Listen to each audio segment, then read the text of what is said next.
wabarakatuh. Perkenalkan, nama saya Nisa Atifa.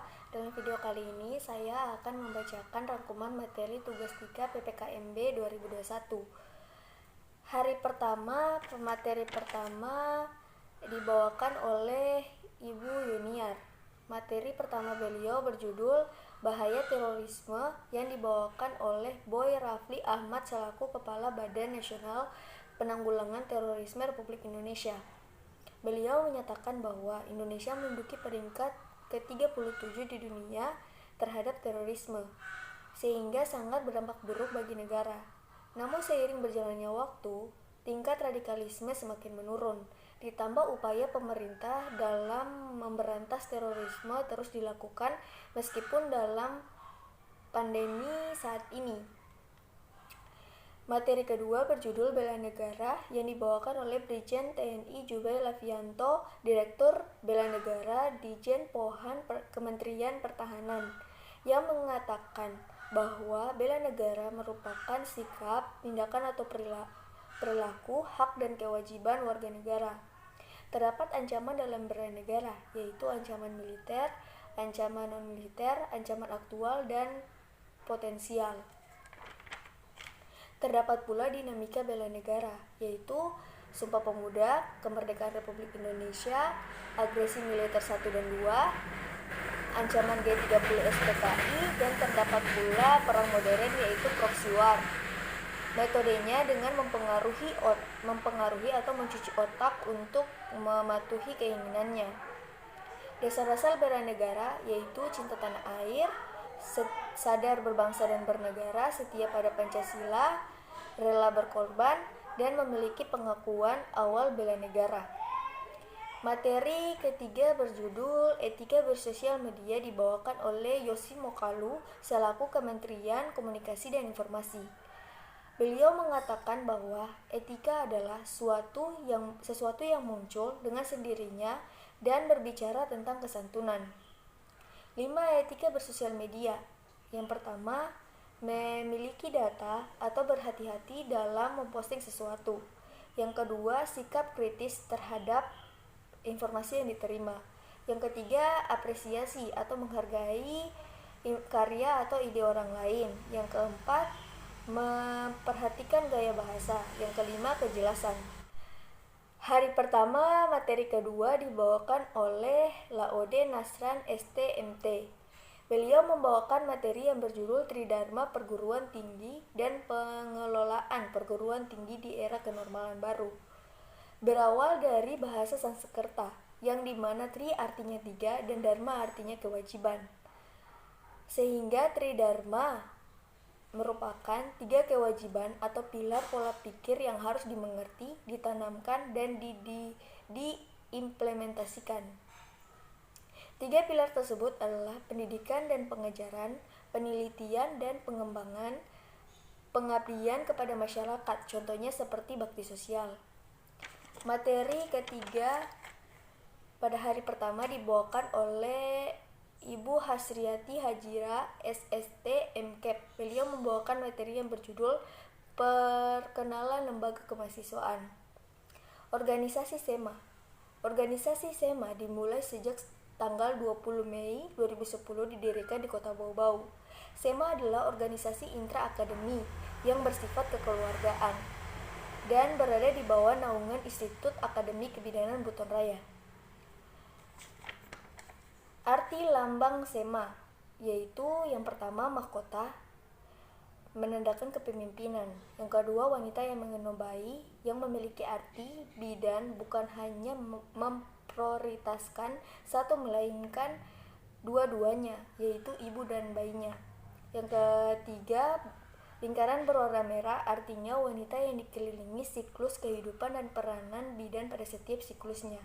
Yang keempat, lingkaran berbentuk oval memiliki arti yaitu ovum atau sel telur pada seorang wanita.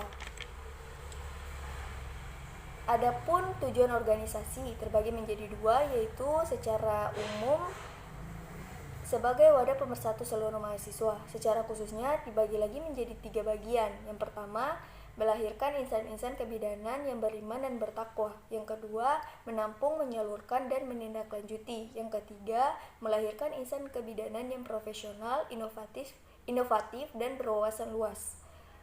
Pada hari kedua, pemateri pertama dibawakan oleh Rajia SST MKEP. Beliau membawakan materi yang berjudul Pencegahan dan Penanggulangan Plagiarisme. Plagiarisme adalah mengambil atau meniru karya orang lain.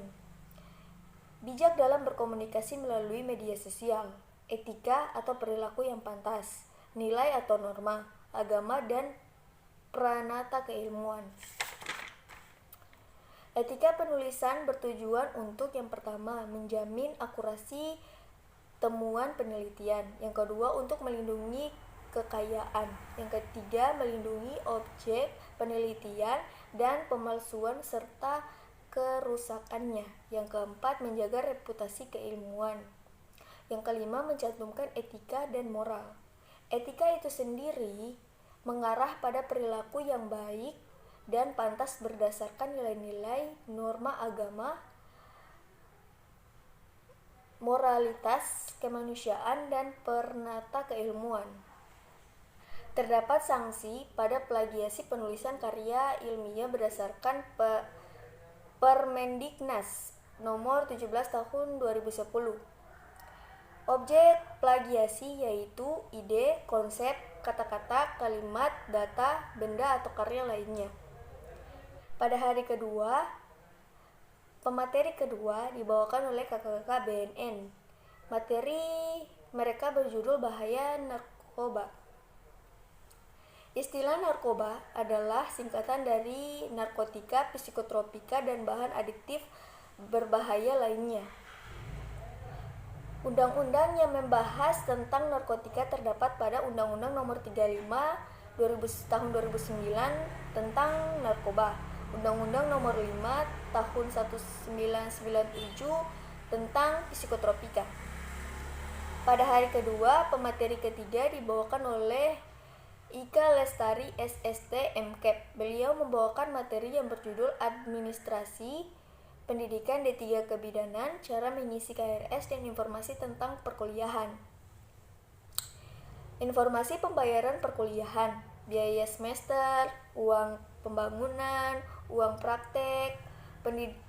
Praktek itu sendiri terbagi lagi menjadi 5, yaitu PKK 1 dilakukan selama 4 minggu di akhir semester 3.